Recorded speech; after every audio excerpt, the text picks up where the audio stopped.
My name is Margaret Ann Windsor, and that's my father, King Edward VIII. And I'll give this piece of information, and I'll try to go to the text of what I was going to say on this video. I've done these for over a year. My father was legally married to my mom in 1936. Um, but history will tell you that he abdicated and married Wallace Simpson, the American. She was born out of wedlock. She married a double. This isn't my father, so it tells you how much when you can control the media and redo photographs, and even my mother's at the end was redone. My mother is sister to artist Georgia O'Keeffe, uh, born in Madison, Wisconsin, and um, a lot of people know my aunt. She's one of the great artists. So all of it has been kept quiet, even when I found out. And by the way, the Brits told me, and thank God the Brits and Germans tried to help save my life and take me home.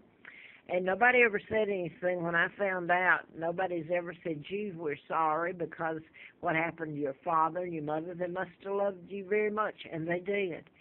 They paid a price for my father marrying my mom. She was Catholic American. It wasn't the British people. Was orchestrated by my uncle George VI, who's Elizabeth's father, and they became the New World Order with the Jews and the Kennedys. Joe Kennedy was appointed ambassador during this time that I was kidnapped. I was born in '39, and this get together with Uncle George became the illegal six, and Roosevelt planning my kidnapping in '41. So you got the New World Order that was the Jews, Rothschilds, Rockefellers, Bilderbergers, Roosevelt. The American presidents, most of them were of the Freemason or New World Order. So it goes way back. The United States has always been in on it, and now they control everything. The global, they're global now. They're in power. There's no doubt about that. Obama himself has said that and it's been videoed many times. And Elizabeth has been filmed at the meetings where it's posted. You can't get in. So she sold out her country. She sold out me. I'm Victoria II. She's the legal heir. She sold out my father. Hideous crimes. Her father, George VI, and I'll get to it here. By the way, real quick, I did a medical malpractice book before I found out about my kidnapping, about mind control, and that's one of the mass weapons the United States has really updated since I did the book in '76 to '80 when I had antifreeze put in me. April Fool joke, April the 1st of '80. And that's an ongoing crimes that the United States committed against me, the real monarch, while they dictate to Great Britain what they're supposed to do. About Foley, by the way, how dare you hold the monarch and have used me and done every conceivable crime to me in plain sight, and then get up on your media control, NBC, CNN, all of them, and dictate to Great Britain what are you doing about finding the person who beheaded journalist Foley because he had a British accent. Every bit of this has been turned over to the media, what they've done to me, all of it, and has never stopped. And to my sons, Mark and Scott, theirs, and I don't even know where they are. I haven't. Nobody touches it. Beheading, I would like for my life to be laid out and see what up to date. Uh, you've used the word archaic in describing other countries as a terrorist when you, America, went in and have bombed them, have destroyed them. When the convoys just went into the Ukraine, you described them as terrorists and all these words you used for them. Well, what you do is you start the crime in other countries, you create it, then you go in and pretend to be the good guy. A terrorist, there's no word for you, so there's no need in me even trying to find it. But wonder how many people have paid the price for mind control.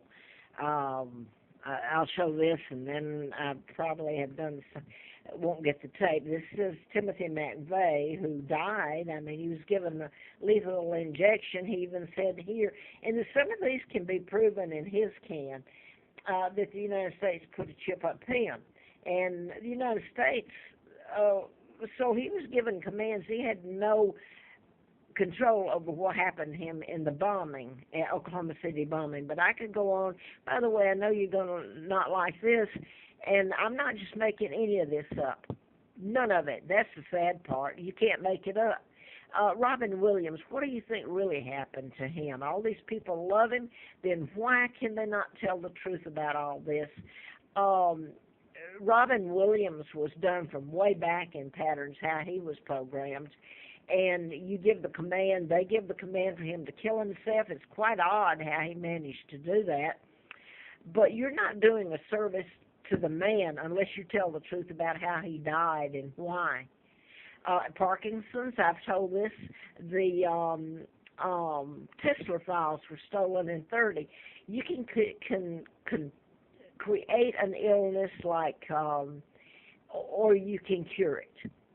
And there was lists of it. But if you tell all this, you can follow me on what happens. You don't need the drugs. You don't need the hospitals. You don't need all this equipment and this research and all this. And by the way, part of taking down Great Britain, when the United States made illegal treaties with my Uncle George, who's illegal, so that makes it illegal treaties, to put U.S. military all over Britain and use it as a staging to take the world over and use me as a hostage and take down my father. What kind of cold-blooded killers are they? What kind of people would do this?